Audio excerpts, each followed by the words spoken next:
Assalamu alaikum, peace be upon you. A monotheist, a muwahhed who believes in oneness of God has many differences in views with a materialist from top to bottom. But one thing they both agree on is the systematic order, nazm, in the universe. What is materialism? Materialism, also called physicalism, is the view that all facts, including facts about the human mind and will, are casually dependent upon physical processes or even reducible to them. A theory that physical matter is the only or fundamental reality, and that all beings and processes and phenomena can be explained as manifestation or results of matter. Hence, there is really no soul, spirit, or consciousness related to a physical body other than whatever physical exists within the body cells and chemical processes. Some atheists also resort to this philosophy when they are asked about explanation of human mind, consciousness, feelings, etc.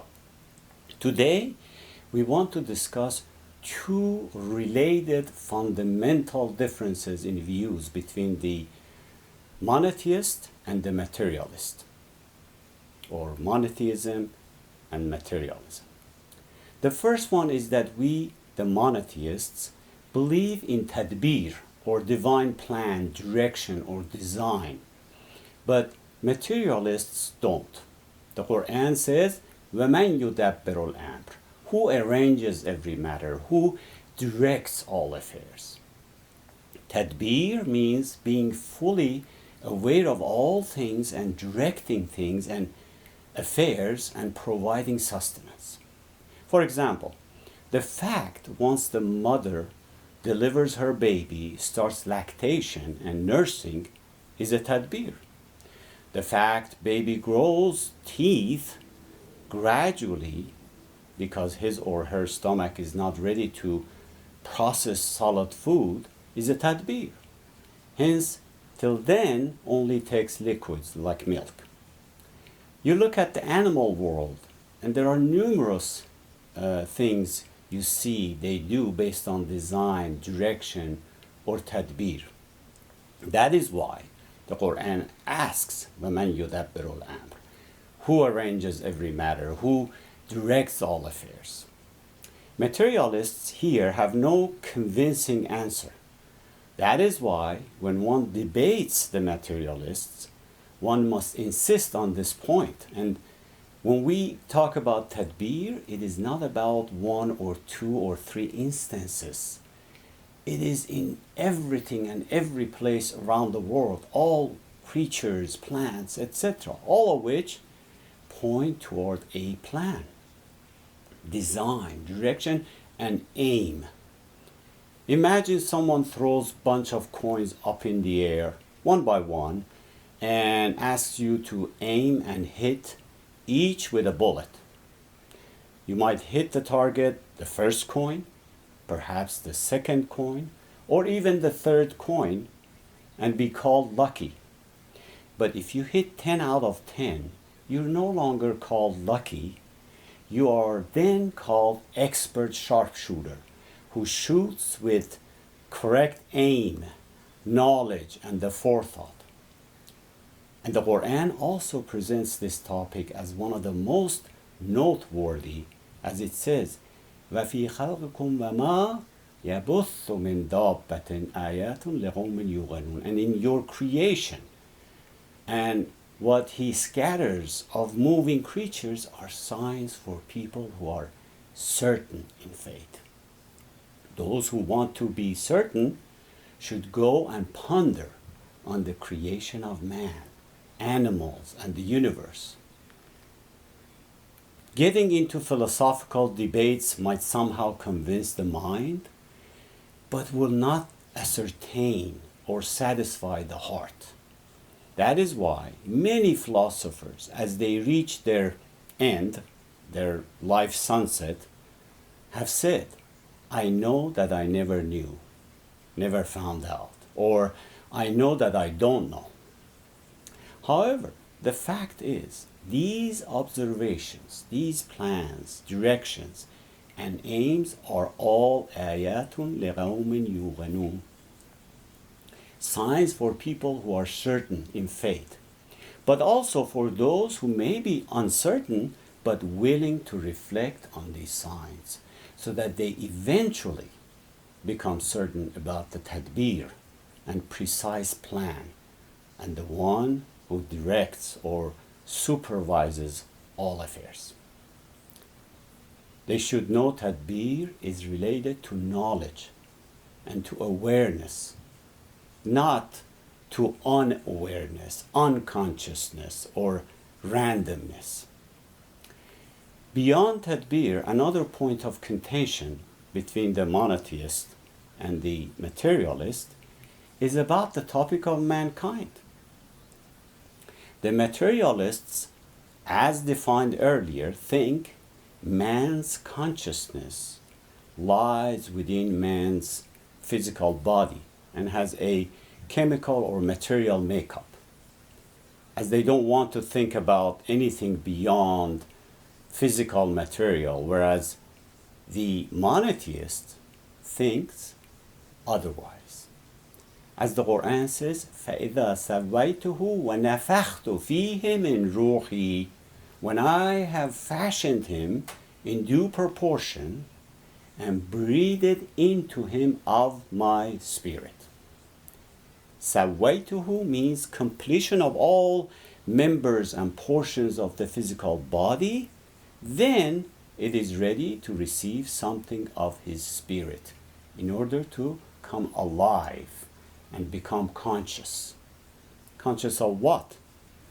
First and foremost, his own existence and being. What mankind calls I. When I say I am not just referring to my physical body, but rather who I am, my identity, what I like or dislike, my feelings, my consciousness, my behavior, and my mind, all in totality. Let's put it this way. Every cell of our physical body is continuously changing. I do not have the same fingers, head size, height, or weight as I did when I was 1 year old. Yet, my identity remained since then. I'm still me, back then and now. My physical body may be similar to others, my age, but my identity and things specific to me, my character, my behavior, my mind and feelings remain exclusive to me. No one is going to be the same because I am me, not someone else. That is because of this soul and consciousness Allah has given me. Another thing the materialists who are missing is that the product of soul and consciousness is always seen in quality of things, not quantity of things. In other words, consciousness or soul deal with qualitative, whereas physical things deal with quantitative.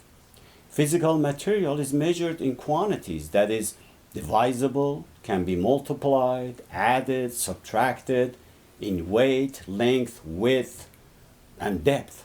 But things related to soul and consciousness, like happiness, how many feet is it?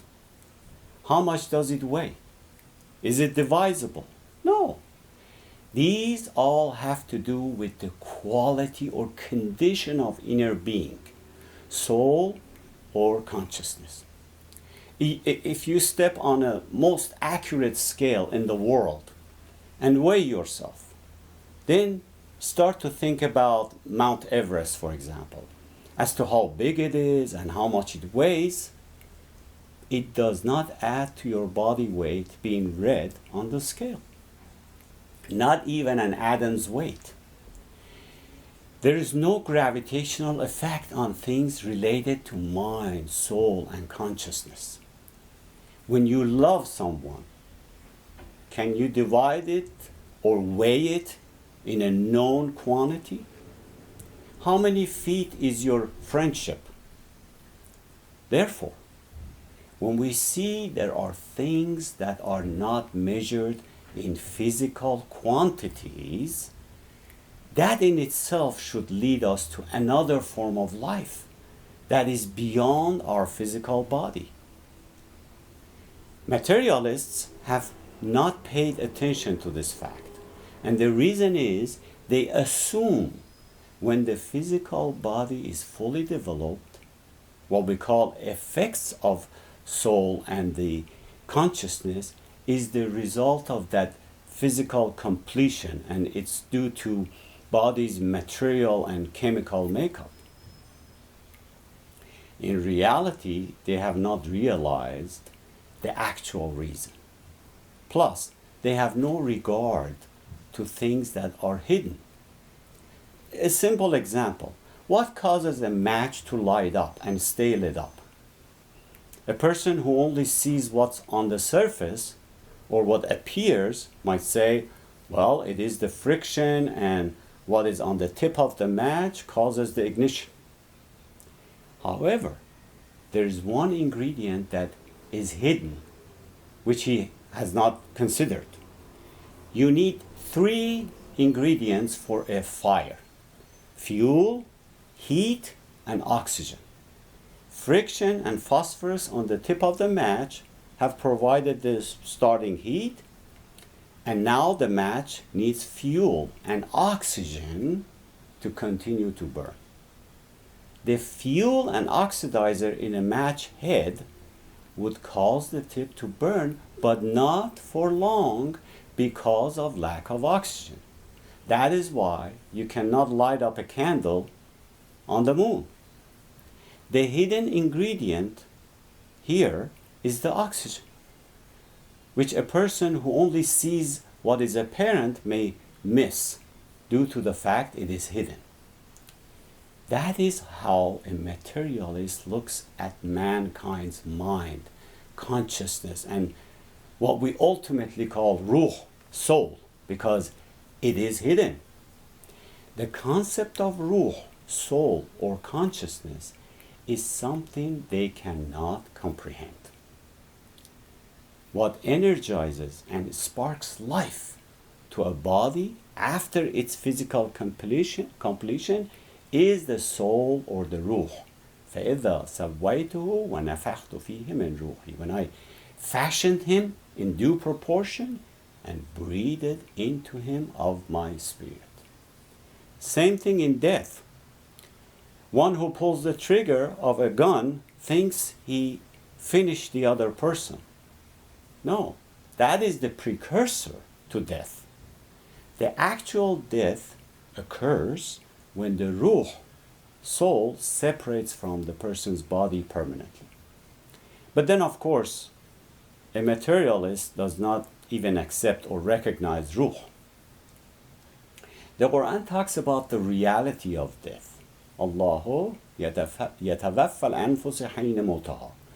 Allah takes the soul at the time of their death. Just like completion of the body is the precursor for soul, ruh, to join the body, death is the precursor for ruh to leave the body. Therefore, one person might see one thing and another see much more. That is why the Quran says, يَعْلَمُونَ ظَاهِرًا مِنَ الْحَيَاةِ الدُّنْيَا. They know an outward part of this life. They only know the superficial reality of this life, what's on the surface.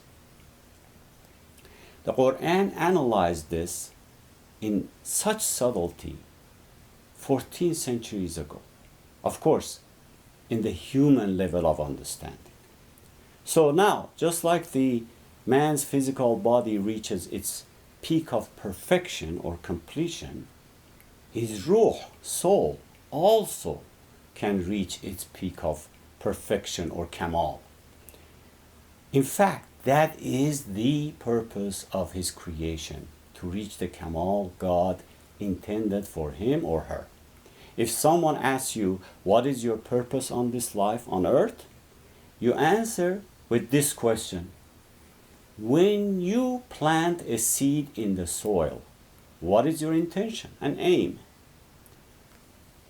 He will say, so it reaches its potential, which is to become a tree or a plant and bear fruit someday in the future. We, the mankind, are just like that seed, full of potential, full of various capabilities and talents, such as learning, gaining knowledge, and getting to know the Creator through all that which He has created in and around us.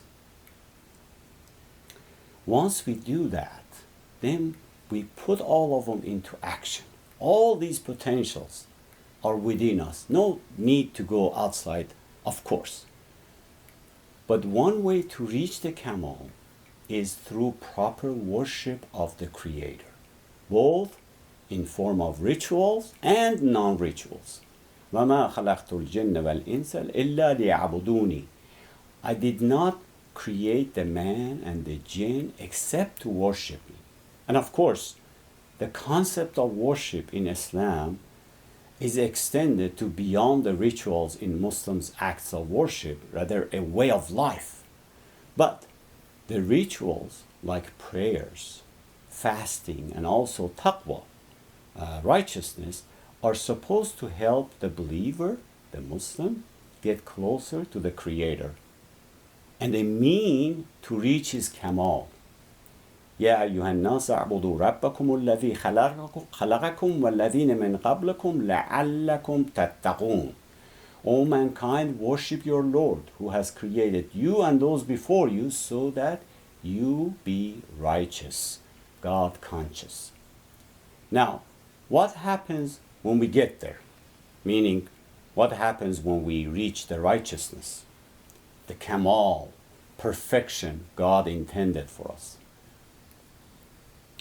Just like that fruit tree that bears fruit, the person who reaches his Kamal first and foremost benefits himself. That's the fruit. Then others.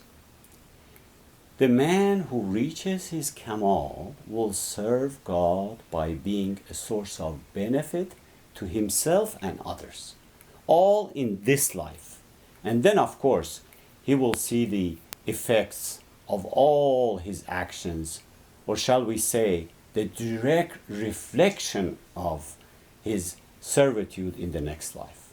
All good and bad deeds are directly related, as the Quran shows these direct relations in some verses like إِنَّ الَّذِينَ يَأْكُلُونَ أَمْوَالَ الْيَتَامَى ظُلْمًا إِنَّمَا يَأْكُلُونَ فِي بُطُونِهِمْ نَارًا. Those who consume the wealth of orphan wrongfully only consume fire in their bellies, meaning what they eat, consume of an orphan's right and property in this life will directly transform to hellfire in their bellies in the next life. All relative and reflective of our actions in this life. That is why we have many verses like ذَلِكَ بِمَا قَدَّمَتْ يَدَاكَ وَأَنَّ اللَّهَ لَيْسَ بِظَلَّامٍ لِلْعَبِيدِ. This is because of the deeds which your hands send forward. For indeed Allah is not unjust to His servants. It is the direct effect of your deeds in this life that appear in the next. What this says is that a person who is committing injustice, persecuting people, transgressing, and committing all kinds of sins, these are precursors he's arranging and preparing for his next life, which will be of suffering directly related to suffering he caused in this life. By the same token, your good deeds are the precursors arranging and preparing your next life, which will be full of bliss as a direct result. How can one convey such a message or concept to a materialist who has no real concept of soul, ruh, and consciousness? Can the actions of mankind, like injustices, persecutions, hatefulness, arrogance, bloodshed, or the acts of mercy, kindness, compassion, giving, and self-sacrifice, all be simply as a result of material and chemical processes in the body without any consequences? Do these chemical reactions occur on their own? One must reflect on these and judge for himself. Now, as a footnote to the materialists who reject the notion of intelligent design and the creator and stick to other theories like evolution and natural selection, we ask, how can the unconscious and unaware nature, as you put it, who has no mind and will, create a being who has mind, will, and consciousness? Furthermore, human experience and simple logic tell us that something that has a beginning does not simply come from nothing, nor can something create itself. This means logic tells us that something cannot do anything before having existed. Therefore, the most rational explanation is that a higher being created the universe. This being must be powerful and intelligent, as it brought the whole universe into existence and created the laws of nature and science, which govern it.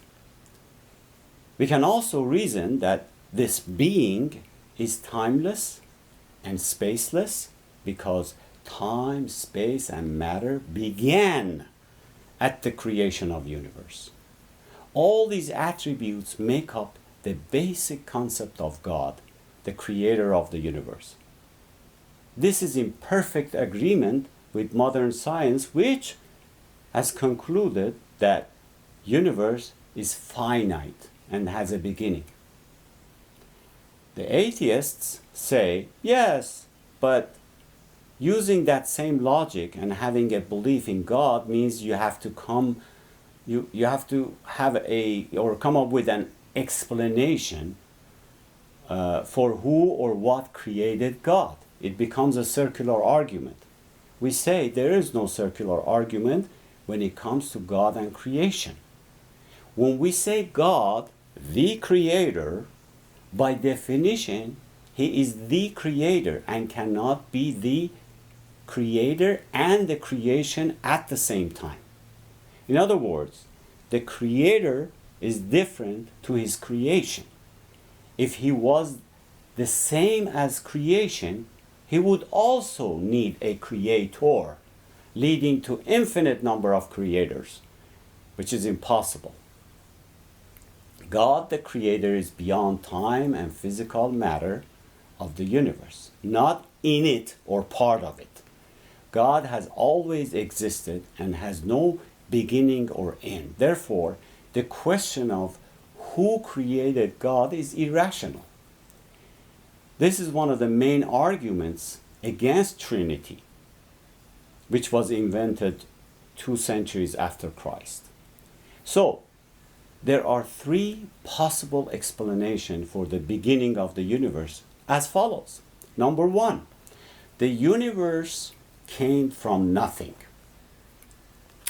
Human experience shows us that something that has a beginning does not simply come out of nothing. So, no go on this one. Number 2, the universe created itself. This defies logic, as something cannot create anything before it existed. It has to exist first in order to create. So no go on this one as well. Number 3, the universe was created. This is the only rational explanation. Of course, a lot more to be said on this, but once one reaches this conclusion, acknowledging the fact an unconscious and unaware nature who has no mind and no will cannot create a being who has mind, will, and consciousness, then can conclude a higher being's hand in play, one who has the ultimate knowledge, plan, and will, the one who supervises all affairs. Then it's much easier to identify with man's mind, soul, and consciousness. Wassalamu alaikum wa rahmatullahi.